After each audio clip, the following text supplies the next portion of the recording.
Tento pán predbiehal cez plnú čiaru. Potom, čo vystúpil z auta, policajtom podal veľmi stručné vysvetlenie. Sa mi zdalo, že ma nejako brzdí, no tak som ho obišiel. Vodič nákladiaku, ktorého obchádzal, bol opitý. Nie. Nič ste nepili. A tu sa už pozeráte na ďalší policajný úlovok. 14-ročný chlapec šoféroval svoju nedávno za 75 eur kúpenú Ladu. A to všetko potom, čo si dal vychladené pivko. Nikde za kamarátmi som len chcel ísť.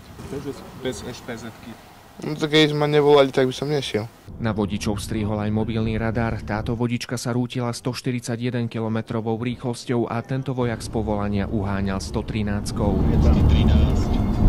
Mrzí ma to. 18-ročný šofér sa nás zase v meste ho rozhodol predbehnúť. Policajti mu namerali 102 km rýchlosť. Ja si pokutom. Čerešničkou na torte však bol tento maturant. V strede cesty sa opitý oháňal cestným stĺpikom. To zobral a stopoval som ľudí.